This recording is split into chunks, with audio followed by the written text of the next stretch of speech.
ఓం శ్రీ సాయి నాథాయ నమః. శ్రీ సాయిబాబా జీవిత చరిత్రము 22వ అధ్యాయము. పాము విషము నుంచి తప్పించుట 1. బాలాసాహెబు మిరీకర్ 2, బాపు సాహెబు బుట్టి 3, అమీరు సక్కర్ 4. హేమడ్ పంతు సర్పములను చంపుట గూర్చి బాబా అభిప్రాయము. ప్రస్తావన. బాబాను ధ్యానించుటెట్లు? భగవంతుని నైజముగాని స్వరూపమునుగాని అగాధములు వేదములుగాని 1000 నాలుకలు గల ఆదిశేషుడుగాని వానిని పూర్తిగా వర్ణింపలేరు. భక్తులు భగవంతుని రూపమును చూచి కనుగొని తీరవలెను. ఎందుకనగా తమ యానందమునకు భగవంతుని పాదములే ముఖ్య మార్గమని వారికి తెలియును. జీవిత పరమార్థమును పొందుటకు గురుని పాదములనే ధ్యానించవలెను గాని ఇంకొక మార్గము లేదని వారలకు తెలియును. హేమడ్ పంతు ఒక సులభమైన మార్గమును ఉపదేశరూపముగా చెప్పుచున్నాడు. అది ధ్యానమునకు భక్తికి కూడా అనుకూలించును. నెలలో కృష్ణపక్షమున రానురాను వెన్నెల క్రమముగా క్షీణించును. తుదకు అమావాస్య నాడు చంద్రుడు కానరాడు, వెన్నెల కూడా రాదు. శుక్లపక్షము ప్రారంభించగనే ప్రజలు చంద్రుని చూచుటకు ఆతురపడెదరు. మొదటి దినము చంద్రుడు కానరాడు, రెండవ నాడది సరిగా కనిపించదు. అప్పుడు 2 చెట్టు కొమ్మల మధ్య గుండా చూడుమనెదరు. ఆతురతతో నేక ధ్యానముతో ఆ సందు ద్వారా చూచునప్పుడు దూరముగానున్న చంద్రుని యాకారమొక గీత వలె గాన్పించును. వారప్పుడు సంతసించెదరు. ఈ సూత్రముననుసరించి బాబా తేజమును జూచెదముగాక. బాబా కూర్చున్న విధానమును జూడుడు. అది ఎంత సుందరముగానున్నది. వారు కాళ్లను ఒక దానిపైని ఇంకొకటి వేసియున్నారు. కుడికాలు ఎడమ మోకాలుపై వేసియున్నారు. ఎడమ చేతి వ్రేళ్లు కుడి పాదముపై వేసియున్నారు. కుడికాలి బొటన వ్రేలుపై చూపుడు వ్రేలున్ను, మధ్య వ్రేలున్ను ఉన్నవి. ఈ కూర్చున్న విధమును బట్టి చూడగా బాబా మనకి దిగువ విషయము చెప్ప నిశ్చయించుకున్నట్లున్నది. నా ప్రకాశమును చూడవలెనంటే అహంకారమును విడిచి మిక్కిలి ఎణకువతో చూపుడు వ్రేలుకు మధ్య వ్రేలుకునున్న బొటన వ్రేలుపై దృష్టిని సారించినచో నా ప్రకాశమును చూడగలరు. ఇది భక్తికి సులభమైన మార్గము. ఒక క్షణము బాబా జీవితమును గమనించెదము. బాబా నివాసము వలన షిరిడీ యొక్క యాత్రాస్థలం మాయెను. అన్ని మూలల నుండి ప్రజలచట గుమిగూడుచుండిరి. బీదవారు గొప్పవారు కూడా అనేక విధముల మేలు పొందుచుండెడివారు. బాబా యొక్క అనంత ప్రేమను, ఆశ్చర్యకరమైన సహజమైన వారి జ్ఞానమును, వారి సర్వాంతర్యామిత్వమును వర్ణించగల వారెవ్వరు? వీనిలో నేదైన నొక్కదానిని గాని యన్నియు గాని అనుభవించిన వారు ధన్యులు. ఒక్కొక్కప్పుడు బాబా దీర్ఘ మౌనము పాటించువారు. అది వారి యొక్క బ్రహ్మబోధము. ఇంకొకప్పుడు చైతన్యఘనులుగా నుండువారు. ఆనందమున కవతారముగా భక్తులచే పరివేష్టితులై యుండెడివారు. ఒక్కొక్కప్పుడు వారు నీతి బోధించు కథలను చెప్పెడివారు. ఇంకొకప్పుడు హాస్యము, తమాషా చేయుటలో మునిగెడివారు. ఒకప్పుడు సూటిగా మాట్లాడువారు. ఒక్కొక్కప్పుడు కోపోద్దీపితుడా అని తోచువారు. ఒక్కొక్కప్పుడు దీర్ఘ వివాదములోనికి దించెడివారు. అనేకసార్లు ఉన్నదున్నట్లు మాట్లాడెడివారు. ఈ ప్రకారముగా వారనేక సలహాలు అవసరము ప్రకారం అనేక మందికి ఇచ్చుచుండెడివారు. వారి జీవిత మగోచరమైనది. మన మేధా శక్తికి భాషకు అందుబాటులో నుండెడిది కాదు. వారి ముఖమును జూచుటయందు ఆసక్తిగాని, వారితో సంభాషించుటయందుగాని, వారి లీలలు వినుటయందుగాని తనివి తీరడిది కాదు. అయినప్పటికీ సంతోషముతో నుప్పొంగుచండేవారము. వర్షబిందువులను లెక్కించగలము, తోలు సంచిలో గాలిని మూయగలము, కాని బాబా లీలలను లెక్కింపలేము. వానిలో నొక్కదానిని గూర్చి చెప్పెదము. భక్తుల యాపదలను కనుగొని భక్తులను వాని నుండి సకాలమున బాబా ఎట్లు తప్పించుచుండెనో ఇచ్చట చెప్పుదుము. బాలాసాహెబు మిరీకర్ సర్దారు కాకాసాహెబు మిరీకర్ కొడుకగు బాలాసాహెబు మిరీకర్ కోపర్ గాంకు మామలత్ దారుగా నుండెను. చితిలి గ్రామ పర్యటనకు పోవుచుండెను. మార్గమధ్యమున బాబాను జూచుటకు షిరిడీ వచ్చెను. మసీదుకు బోయి బాబాకు నమస్కరించెను. అతని యోగక్షేమముల గూర్చి మాట్లాడునప్పుడు బాబా జాగ్రత్తగా నుండవలెనని హెచ్చరిక చేయుచు నిట్లడిగెను. నీకు మన ద్వారకామాయి తెలియునా? బాలా సాహెబునకు బోధపడక పోవుటచే అతడూరకుండెను. నీవెప్పుడు కూర్చున్నదే ద్వారకమాయి. ఎవరైతే యామె తొడపై కూర్చునెదరో యామె వారిని కష్టముల నుండి యాతురతల నుండి తప్పించును. ఈ మసీదు తల్లి చాలా దయార్ద్ర హృదయురాలు. ఆమె నిరాడంబర భక్తులకు తల్లి. వారిని కష్టముల నుండి తప్పించును. ఒక్కసారి మనుజులు ఆమె తొడపై కూర్చునినచో వారి కష్టములన్నీయు పోవును. ఎవరామె నీడనాశ్రయించెదరో వారికి ఆనందము కలుగును అనెను. పిమ్మట బాలా సాహెబుకు ఊది ప్రసాదమిచ్చి వాని శిరస్సుపై చేయి వేసెను. బాలా సాహెబు పోవుచుండగా బాబా ఇట్లనెను, మీకు పొడుగాటి బాబా తెలియునా? అనగా సర్పము ఎడమ చేతిని మూసి దానిని కుడిచేతి వద్దకు తెచ్చిపాము పడగవలె వంచి, అది మిక్కిలి భయంకరమైనది. కాని ద్వారకామాయి బిడ్డలనేమి చేయగలదు? ద్వారకామాయి కాపాడుచుండగా ఆ సర్పమేమి చేయగలదు అనెను. అక్కడున్న వారందరూ దీని భావమును దెలిసికొనుటకు, దానికి మిరీకరుకు గల సంబంధమును దెలిసికొనుటకు కుతూహల పడుచుండిరి. కాని బాబా నీ విషయమై ఎడుగుటకు ధైర్యము లేకుండెను. బాలా సాహెబు బాబాకు నమస్కరించి మసీదును విడచి శ్యామాతో వెళ్ళెను. బాబా శ్యామాను బిలచి బాలాసాహెబుతో చితలి వెళ్లి ఆనందించుమనెను. బాబా యాజ్ఞానుసారము శ్యామ కూడా తన వెంట వచ్చెదనని బాలాసాహెబుతో చెప్పెను. అసౌకర్యముగా నుండునని కాన రావద్దని బాలాసాహెబు శ్యామాతో చెప్పెను.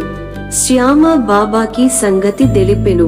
బాబా ఇట్లనెను, సరే వెళ్ళవద్దు, వాని మంచి మనము కోరితిమి. ఏది నుదుట వ్రాసియున్నదో యది కాక తప్పదు.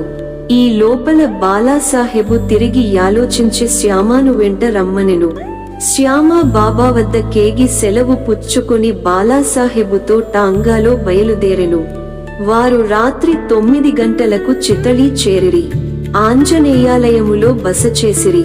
కచేరీలో పనిచేయువారెవరు రాలేదు. కావున నెమ్మదిగా నొకమూల కూర్చొని మాట్లాడుచుండిరి.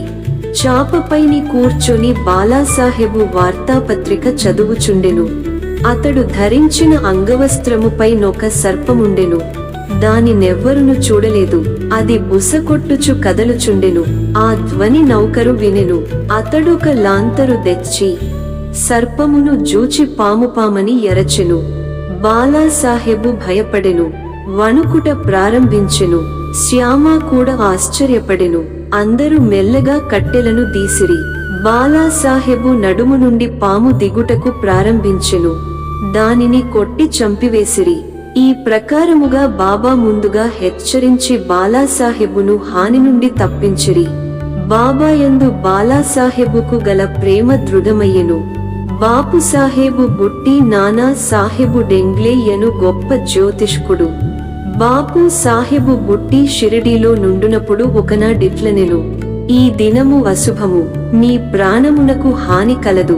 ఇది బాపు సాహెబును చలింపజేసెను. ఆయన యథాప్రకారము మసీదుకు రాగా బాబా బాపు సాహెబుతో నిట్లనియే, ఈ నానా ఏమనుచున్నాడు? నీకు మరణమున్నదని చెప్పుచున్నాడు. సరే, నీవు భయపడనక్కరలేదు. వానికి ధైర్యముతో నిట్లు చెప్పుము. మృత్యువు ఎట్లు చంపునో చూచెదముగాక. ఆనాటి సాయంకాలము బాపుసాహెబు బుట్టి మరుగు దొడ్డికి పోయెను. అక్కడొక పామును జూచెను. అతని నౌకరు దానిని చూచెను. ఒక రాయెత్తి కొట్టబోయెను. బాపుసాహెబు పెద్ద కర్రను తీసుకొని రమ్మనెను. నౌకరు కర్రను తీసుకొని వచ్చునంతలో పాము కదలిపోయి అదృశ్యమయ్యెను. ధైర్యముతో నుండుమని యాడిన బాబా పలుకులను బాపుసాహెబు జ్ఞప్తికి తెచ్చుకొని సంతోషించెను. అమీరు శక్కర్ కోపర్ గాం తాలూకాలో కొరేలా గ్రామ నివాసి అమీరు శక్కర్. అతడు కసాయి జాతికి చెందినవాడు. బాంద్రాలో కమిషను వ్యాపారి, పలుకుబడి కలవాడు. అతడు కీళ్లవాతము జబ్బుతో బాధపడుచుండుటచే భగవంతుని జ్ఞప్తికి తెచ్చుకొని వ్యాపారమును విడిచిపెట్టి షిరిడీ చేరి బాధ నుండి తప్పింపుమని బాబాను వేడెను. చావడిలో కూర్చొనుమని బాబా యాజ్ఞాపించెను. అటువంటి రోగికి ఈ స్థలము సరియైనది కాదు, అది ఎల్లప్పుడూ చెమ్మగా నుండును. గ్రామములో నింకేదైన స్థలము బాగుండెడిది. బాబా పలుకులే తగిన ఔషధము, నిర్ణయ సూత్రము.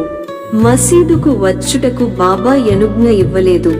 చావడిలో కూర్చొనుమని యాజ్ఞాపించెను. అది వానికి మిక్కిలి లాభకారి అయ్యెను. ఎందుకనగా బాబా ఉదయము సాయంకాలము చావడి వైపు పోవుచుండెను. అదియును గాక దినము విడిచి దినము ఉత్సవముతో బోయి బాబా ఎచ్చట నిద్రించుచుండెను. అందుచే అమీరు బాబా యొక్క సాంగత్యమును సులభముగా పొందుచుండెను. పూర్తిగా 9 మాసములు అమీరు శక్కర్ అక్కడ నుండెను. తరువాత ఆ స్థలముపై విసుగు కలిగెను. ఒకనాటి రాత్రి ఎవరికి చెప్పకుండా కోపర్గాం పారిపోయెను. అచ్చటొక ధర్మశాలలో దిగెను. అచ్చటొక ఫకీరు చచ్చుటకు సిద్ధముగా నుండెను. నీళ్లు కావలెననగా అమీరు పోయి తెచ్చి ఇచ్చెను. ఆ నీళ్లను త్రాగి ఫకీరు చనిపోయెను. అమీరు చిక్కులో పడెను. అతడు పోలీసు వారికి తెలియపరచినచో మొట్టమొదట సమాచారమును తెచ్చిన వాడగుటచే వీని కావిషయమేమైనా తెలిసియుండునని పట్టుకొనెదరు. ఆ చావునకు కూడా అతడు కారణభూతుడై యుండవచ్చునని అనుమానించెదరు. బాబా యాజ్ఞ లేనిదే షిరిడీ విడిచిపెట్టుట తనదే తప్పని అతడు గ్రహించెను. పశ్చాత్తాపపడెను. షిరిడీ పోవా నిశ్చయించుకొని యారాత్రియే ఎచ్చట నుండి షిరిడీకి పోయెను. మార్గమధ్యమున బాబా నామమును జపము చేయుచుండెను. సూర్యోదయమునకు ముందు షిరిడీ చేరి యాతురత నుండి తప్పించుకొనెను. బాబా యాజ్ఞానుసారము చావడిలోనే యుండి రోగముక్తుడయ్యెను. ఒకనాడు మధ్యరాత్రి బాబా, ఓ అబ్దుల్, నా పరుపు వైపు ఏదో దుష్టప్రాణి వచ్చుచున్నది యని ఎరచెను. లాంతరు దీసికొని అబ్దుల్ వచ్చి బాబా పరుపు జూచెను గాని ఏమీయు గాన్పించలేదు. జాగ్రత్తగా చూడుమని బాబా చెప్పుచు నేలపై సటకాతో కొట్టుచుండెను. అమీరు శక్కర్ బాబా లీలను జూచి అచ్చటకు పాము వచ్చెనని బాబా అనుమానించి యుండునని ఎనుకొనెను. బాబా సాంగత్యము వలన బాబా యాడు మాటల చేయు క్రియల భావమును అమీరు గ్రహించుచుండెను. బాబా అబ్దుల్ను లాంతరు తీసుకొని రమ్మనెను. అమీరు తన దిండుకు సమీపమున నేదో కదలుచుండుట గమనించెను.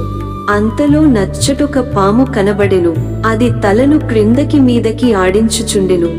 వెంటనే దానిని చంపిరి. ఇట్లు బాబా సకాలమున హెచ్చరిక చేసి అమీరును కాపాడెను. హేమడ్ పంతు. తేలు, పాము 1. తేలు బాబా చెప్పుటచే కాకాసాహెబు దీక్షితు శ్రీ ఏకనాథ మహారాజుగారి 2 గ్రంథములు భాగవతమును, భావార్థరామాయణమును నిత్యము పారాయణ చేయుచుండెను. ఒకనాడు పురాణ కాలక్షేపము జరుగుచుండగా హేమడ్ పంతు గూఢ శ్రోతయ్యెను. రామాయణములో ఆంజనేయుడు తన తల్లి యాజ్ఞానుసారము శ్రీరాముని మహిమను పరీక్షించు భాగము చదువునప్పుడు వినువారందరూ మైమరచియుండిరి. అందులో హేమాడ్ పంతుకడు. ఒక పెద్ద తేలు హేమాడ్ పంతు భుజముపై బడి వాని యుత్తరీయముపై కూర్చుండెను. మొదట దానినెవ్వరు గనిపెట్టకుండిరి. ఎవరు పురాణముల వినెదరో వారిని భగవంతుడు రక్షించును గావున హేమాడ్ పంతు తన కుడి భుజముపై నున్న తేలును జూచెను.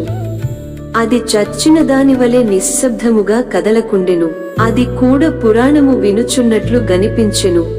భగవంతుని కటాక్షముచే నితరులకు భంగము కలుగజేయకుండా తన యుత్తరీయము 2 చివరలను పట్టుకొని దానిలో తేలుండునట్లు చేసి బయటకు వచ్చి తోటలో పారవైచెను. 2. పాము.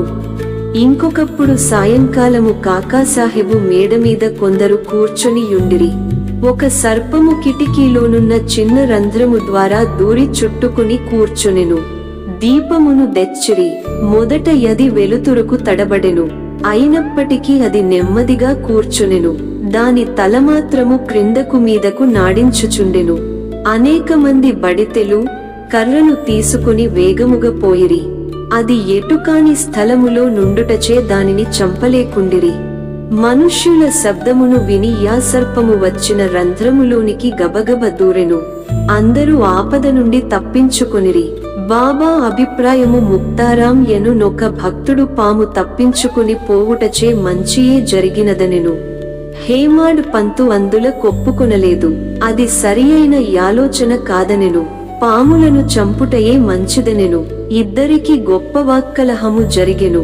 ముక్తారాం సర్పములు మొదలగు క్రూర జంతువులను చంపనవసరము లేదనెను. హేమాడ్ పంతు వానిని తప్పక చంపవలెననెను. రాత్రి సమీపించెను. కలహము సమాప్తి గాకుండెను. ఆ మరుసటి దినం ఆ ప్రశ్నను బాబా నడిగిరి. బాబా ఇట్లు జవాబిచ్చెను: భగవంతుడు సకల జీవులందు నివసించుచున్నాడు. అవి సర్పములుగాని తేళ్లుగాని కానిడు. ఈ ప్రపంచమును నడిపించు సూత్రధారి భగవంతుడు. సకల జంతుకోటి పాములు తేళ్లతో సహా భగవదాజ్ఞను శిరసావహించును. వారి యాజ్ఞైనగాని ఎవరు ఇతరులకు హాని చేయలేరు. ప్రపంచమంతయు వానిపైన ఆధారపడి ఉన్నది. ఎవ్వరును స్వతంత్రులు కారు. కాబట్టి మనము కనికరించి అన్ని జీవులను ప్రేమించవలెను. అనవసరమైన కలహములందు చంపుటయందు పాల్గొనక యోపికతో నుండవలెను. దేవుడందరినీ రక్షించువాడు. ఓం నమో శ్రీ సాయినాథాయ నమః. శాంతి శాంతి శాంతి. 22వ అధ్యాయము సంపూర్ణము. 3వ రోజు పారాయణము సమాప్తము. సద్గురు శ్రీ సాయినాథార్పణమస్తు. శుభం భవతు.